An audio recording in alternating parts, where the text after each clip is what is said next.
The Nigerian National Petroleum Corporation says investors were calling for clarity on fiscal terms so as to be encouraged to commit their capitals for gas development projects across the country. Group Managing Director of the NNPC, Mr. Mele Kyari, disclosed this at a one-day public hearing on inclusion of gas terms in production sharing contracts. Mr. Kyari says that there was the need for a legislative framework with clear fiscal terms in order to tap the full potentials of gas resources in the nation's deep water acreages. He also said that a functional legislative framework that provides a clear sight on how investors could recoup the investment and could recoup their capital on investment and make gains was what the Petroleum Industry Bill was all about. The NNPC boss adds that the passage of the bill would help resolve issues of fiscal terms in production sharing contracts. In order to promote increased utilization of vast gas resources in the country, the federal government launched the Nigerian Gas Master Plan, which was directly aimed at assuring long-term gas security through managed resource exploitation. This project targets the challenge of achieving gas-driven economic growth with strong focus on gas-to-power projects, owing to the ever-growing human and vehicular population in the country, coupled with the combined problems of gas flaring and its environmental pollution, as well as fuel scarcity subject to over-dependence on imported petroleum products.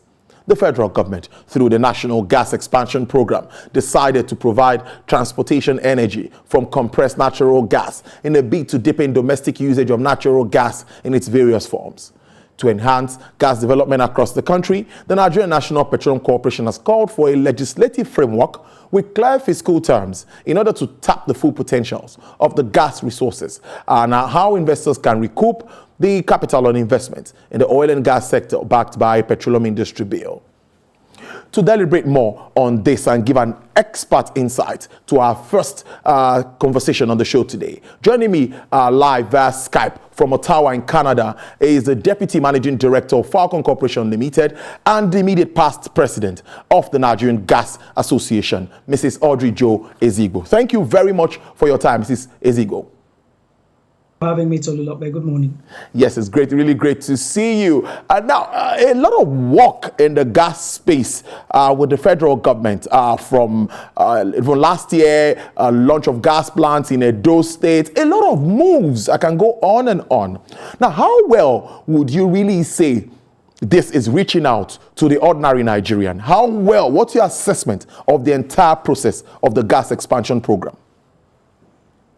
All right, thank you. That's an excellent question. Now, here's the thing. The reality is that when we talk about gas and gas development in Nigeria in a way that would make tangible, measurable impact on the man on the street, we have a while yet to go. The last time I was here, we spoke about some of the key challenges we have in terms of primarily infrastructure that make sure then that we're able to adequately monetize gas and make sure that we can apply it to productive activity across the nation. That is still a work that is very much in progress.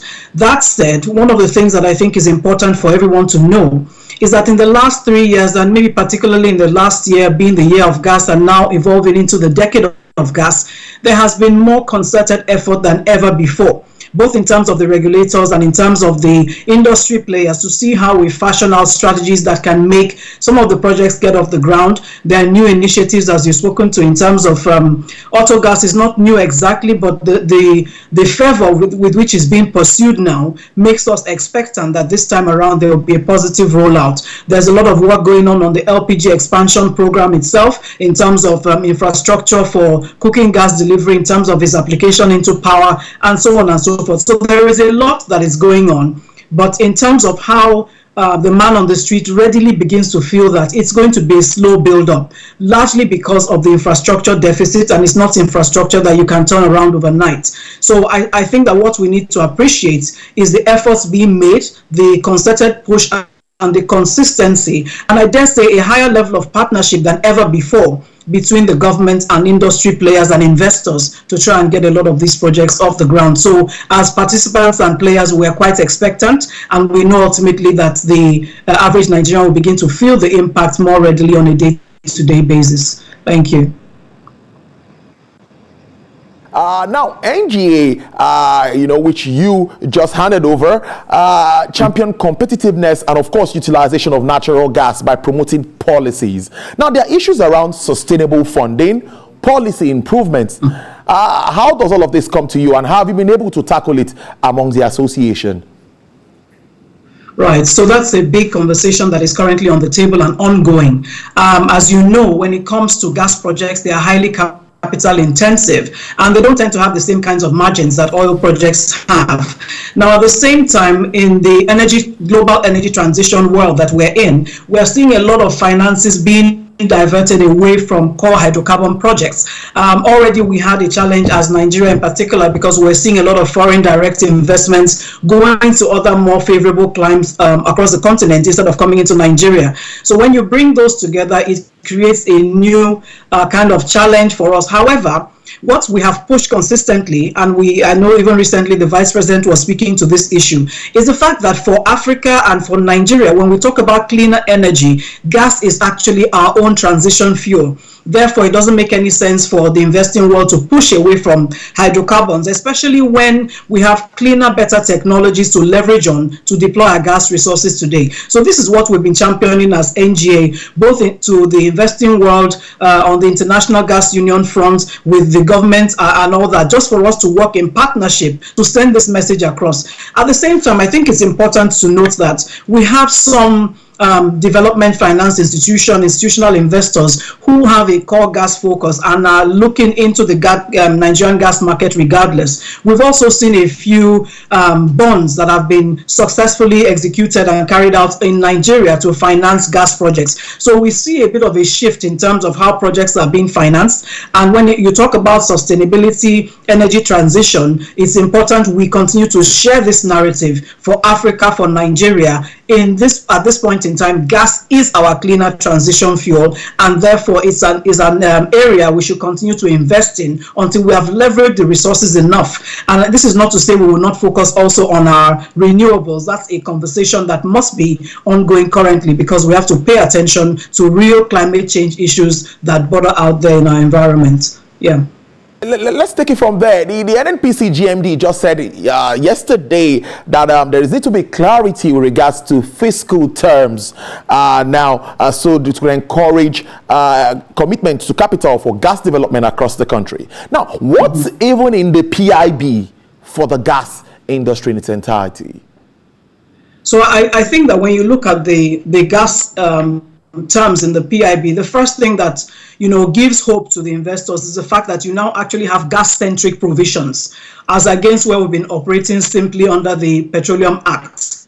So we have gas being defined as its own fiscal resource, and specific terms that are put in there that deal with gas, issues around tax being addressed, issues around incentivization, issues around the regulatory framework, and so on, and some kind of a pricing framework, even though we have pushed, and I think that's been taken care of now, not to actually codify any specific pricing within the PIB itself, just to create the framework that is there. So essentially what the PIB does is to take away and debottleneck gas from oil, so that you can look at a gas investment, a gas provision project as a standalone project with fiscal terms that make sense. And so we have more investors that are coming in specifically into gas upstream. So that's the importance that is there. As you know, currently there is a huge interdependency between oil and gas, even in the sense that most of our players have an integrated play across the value chain. But from the national gas policy, the focus was in that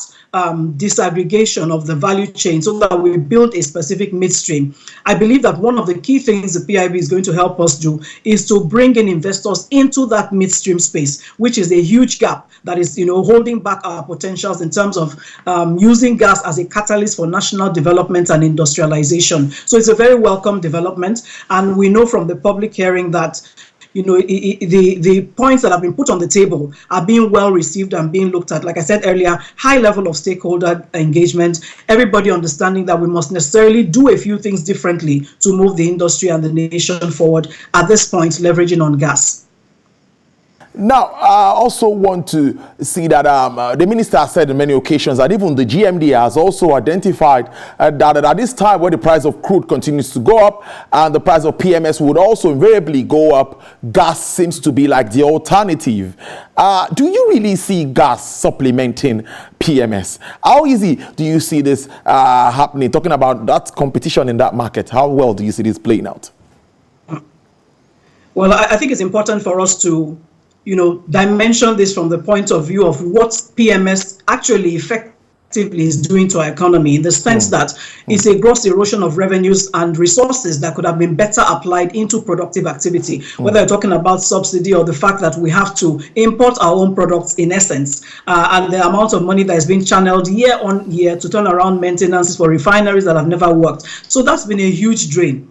What are the alternatives? We have gas in abundance, over 213 TCF of gas proven, before you talk about the unproven resources. We know this and we've not leveraged on this. When you look at countries, for instance, like China and India that have the same kind of population demographic challenges that we do, countries like Bangladesh that has like the 8th largest population in the world, you can see that what they have done is to leverage on their auto gas industry for mass transit, for rail, and all that. And once you have enabled that use of auto gas, it opens up things like your agricultural sector, being able to take your food from the food baskets, for instance, and take them to those areas where you don't have enough food. There's so much that can be done. So in Nigeria, when we look at the gaps that we have currently, it's important that we drive this auto gas agenda, especially because we're very entrepreneurial and we're also very upwardly mobile, always up and about. So there is a huge potential. That said, it's not going to be a walk in the park. There is nothing about this journey that is going to happen easily. So yes, the government has put the policies and the frameworks in place. They're doing a lot of public awareness and enlightenment, which is imperative. They are partnering with some of the potential infrastructure and service providers. But at the same time, until it gets to where we have a wide geographical dispersion of mother-daughter stations, auto gas refilling plants, it's going to be a bit difficult to feel this tangibly. So it's just to understand that everything is a work in progress. Like I said earlier, as long as we are focused, as long as we're consistent, there is a potential for natural gas as auto gas to take away a significant quantum of the wastage that we're seeing currently by using PMS. And Nigerians really need to embrace this. All the fleet operators, the large companies who have buses, mass rail, and so on and so forth. It's important that we all embrace this because of the potential that it has to transform things for us as a country. Let's now reevaluate the problems of gas flaring in the petroleum industry.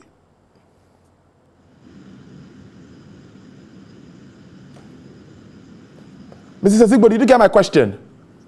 You said to reevaluate? Yes, let's reevaluate the problems of gas flaring. With all of these challenges we have, can we reevaluate the problems of gas flaring as it affects the entire industry? Well, I believe that conversation is already on the table significantly in terms of looking at the National Gas Flare Commercialization Program and how that is being positioned to take away the flares and channel them into productive activities. We all know where flaring started from. It was really because of that oil focus that we've had back from the years when we all considered gas to be some kind of a nuisance, a nuisance byproduct of the focus product that was oil. Now we have found that, over the years, there's been more focus on that gas development, channeling it, whether it's for reinjection or for gas lift, but now more so looking for how to do monetization of those flares, as well as putting in place regulations and frameworks that ensure that even for new projects that are coming onto the table alongside field development plans, there have to be clear plans in place in terms of what will be done with the gas that is a byproduct of any oil activity that is going on. So I think that significantly we have moved a long way away from where we used to be. If you consider for the fact that, for instance, the value of gas flaring now is a fraction of what it used to be a few decades ago. We have certainly moved far. And now, as a country, we have seen that gas is that resource that we must build capacity with internally. So a lot of the focus currently is on domestic consumption. How do we deal with the supply side? And that's where you look at things about the production, about the flaring. But how do we also build credible demand? And that's why we talk about places like power, about auto gas, where we're discussing issues around the putting in place of gas-based industries, the methanol plants, and all that can absorb high volumes of gas and build resilience in our domestic economy. So I don't think that when you talk about gas flaring, Nigeria is the same country it used to be. We are certainly in a different place. We certainly look at gas flaring differently. But again, I have to say that, because of the pandemic, the flare commercialization program actually suffered a bit.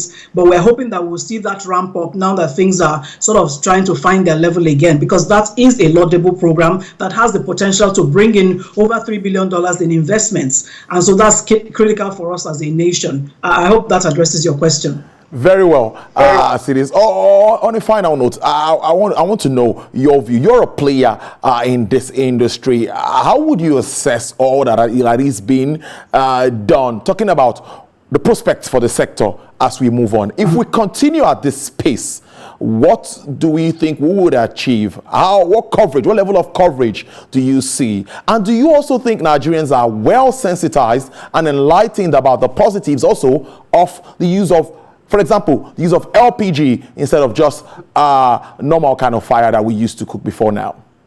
Right. So I do think that, we are, as a country, we are better enlightened about gas, and this is part of the work that we've been doing as NGA, making sure we're pushing this narrative about gas and the fact that, for instance, gas means jobs for people, gas means a more industrialization, gas has implications for the agri sector, for the health sector. It just finds a wide range of applicability that benefits the average Nigerian.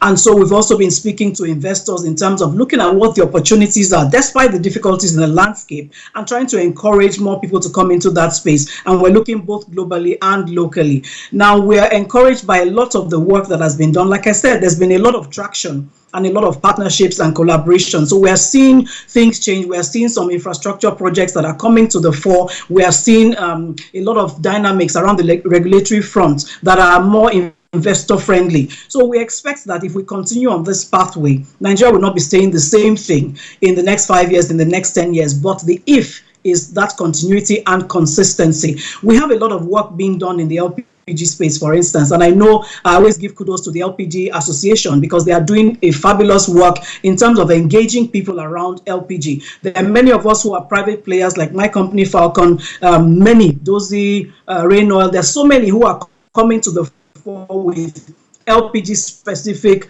infrastructure projects just to deepen the LPG utilization in country, because we understand the benefits.